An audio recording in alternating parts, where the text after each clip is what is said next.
আসসালামু আলাইকুম। আশা করি সবাই ভালো আছেন, আমিও ভালো আছি। সবাই মিলে আবার চলে যাচ্ছে আমার নিচের কোয়ার্টারে, অর্থাৎ জাজিরা ক্যান্টনমেন্টে। আমাদের বাসা থেকে বের হওয়ার কথা ছিল সকাল 8টা, 8:30টার মধ্যে বের হয়ে যাব, বাট আমরা বের হইতে হইতে 9টা, 9:30 বেজে গেছে। তার মধ্যে আবার আমার বড় বোন আমাদের লেট দেখে ওনারা চলে গেছে, অর্থাৎ আমার বড় বোনের ফ্যামিলি, ওনারা গাড়িতে আগে উঠে গেছে। আর আমার বড় ভাইয়ের আসতে আরেকটু লেট হবে, যার কারণে আমরাও আবার গাড়িতে উঠে গেছি। এইদিকে আমাদের বাস ছেড়ে দিচ্ছে, আর আমার বড় ভাই আবার ফোন দিচ্ছে যে ওনারা নাকি বাস স্টেশনে এসে পড়ছে। কি আর করা, ওনারা আবার পরের বাসে উঠলো। এই আর কি, এবার সবাই একসাথে যেতে পারিনি, সবাই ভেঙে ভেঙে গেছি। অর্থাৎ আমার মেজ বোন গেছে 2 দিন আগে, দেন এর পরের দিনেই গেছি আমার ছোট ভাই ভাবি। এরপর ফ্রাইডে আমরা বাকি সব ভাই বোনেরা গেলাম। তার মধ্যে আমার বড় বোন গেল একা তার ফ্যামিলি নিয়ে। আমরা 4 বোন, আমার বোনের হাজবেন্ডরা, আমরা গেলাম একসাথে। আবার আমার বড় ভাই তার ফ্যামিলি নিয়ে গেল একা, মানে ভাইঙ্গা ভাইঙ্গা সবাই যাওয়া হয়েছে। সবাই একসাথে এবার যেতেই পারিনি, এক একজনের এক এক সমস্যা থাকার কারণে সবার একসাথে যাওয়া পসিবলই হয়নি। এবার আমার নিচের কোয়ার্টারে যাওয়ার জার্নি পথ খুবই ফ্যান্টাস্টিক। আমার কাছে এই জার্নিটা খুবই ভালো লাগে। অবশ্য আমি বললে ভুল হবে, আমার বোনের ছেলে মেয়েদেরও এই জার্নিটা খুবই ভালো লাগে। মানে কারোরই এই জার্নিটা বোরিং লাগে না। দুই পাশের দৃশ্য এতটাই চমৎকার, দেখতে দেখতেই টাইম চলে যায়। আর যেহেতু খুবই শর্ট টাইম আমার নিচের কোয়ার্টারে চলে যেতে পারি, তার জন্য আরও ভালো লাগে।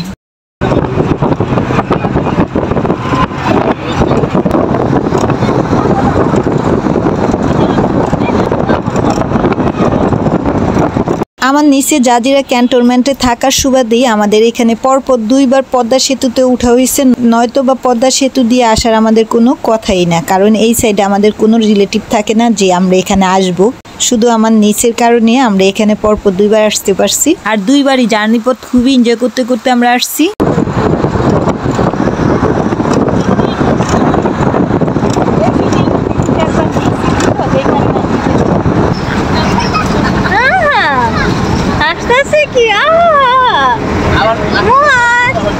সারাফ কোথায়? সারাফ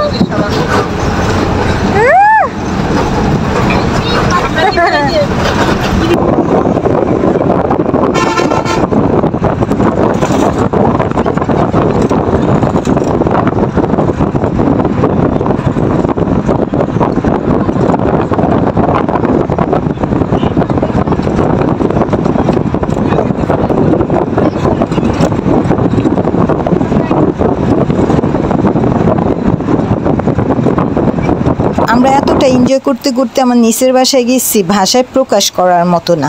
ইভেন আমাদের প্রিন্সেসও খুবই এনজয় করতে করতে গেছি। দুই সাইডের মনোমুগ্ধকর সিনারিগুলো দেখতে খুবই চমৎকার লাগছিল।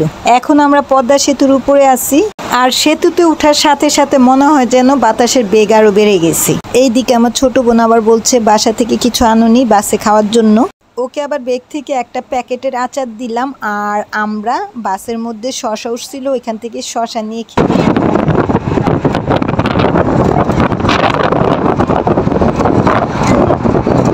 আকাশটা অনেক সুন্দর দেখাচ্ছিল। মনে হয় যেন আকাশ আর নদী একসাথে মিশে একাকার হয়ে গেছে। মানে দৃশ্যগুলো এতটাই মনোমুগ্ধকর ছিল।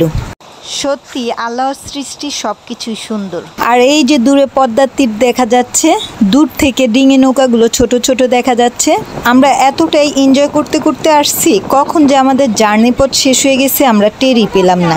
যাই হোক, আমরা পদ্মা সেনানিবাসে চলে আসছি। গতবার আমরা আমার নিচের এই কোয়ার্টারে যাচ্ছিলাম, তখন বাস থেকে নেমে বাস স্টপ থেকে আবার ভ্যানে চড়ে আসতে হয়েছে অনেকখানি পথ। বাট এবার পদ্মা সেনানিবাসের সামনে আমাদের বাস থামছে। অবশ্যই এবার আমরা অন্য বাসে উঠছি। আমার নিচে হাজবেন্ড বলে দিছিল যে এবার এই বাসে উঠলে নাকি আমরা একবারে সেনানিবাসের গেটেই আসতে পারবো।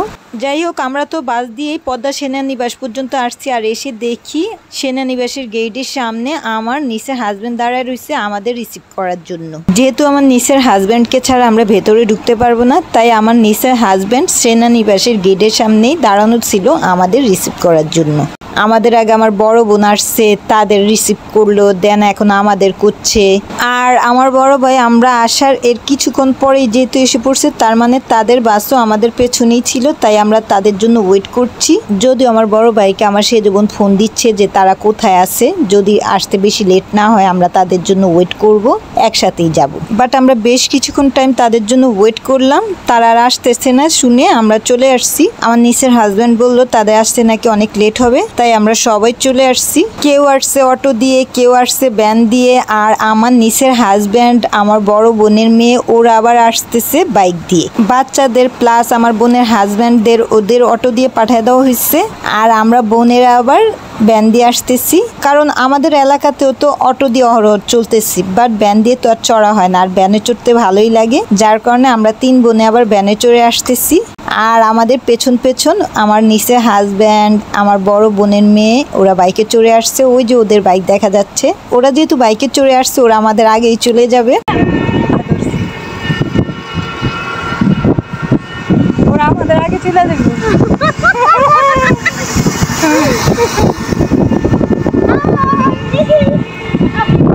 চলে গেছে।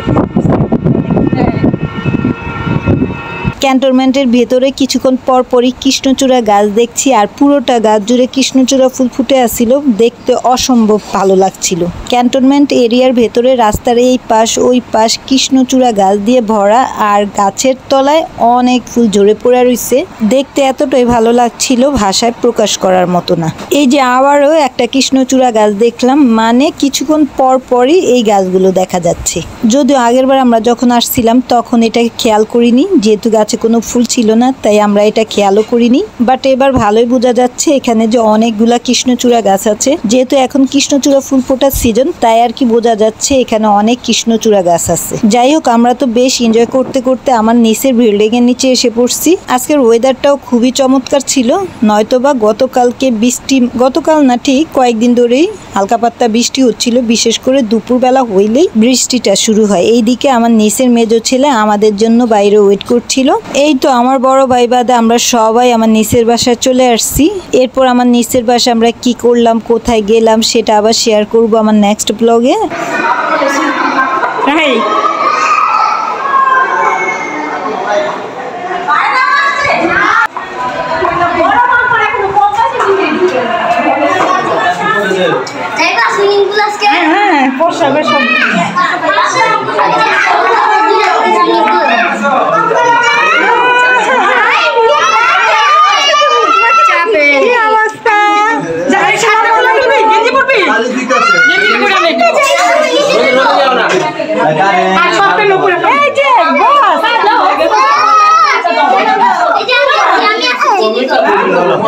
আজকের জন্য বিদায় নিচ্ছি। সবাই ভালো থাকবেন, সুস্থ থাকবেন, এবং ভালো লাগলে আমাকে বেশি বেশি করে লাইক, শেয়ার, কমেন্ট, সাবস্ক্রাইব করে সাপোর্ট করবেন। ধন্যবাদ সবাইকে। আল্লাহ হাফিজ।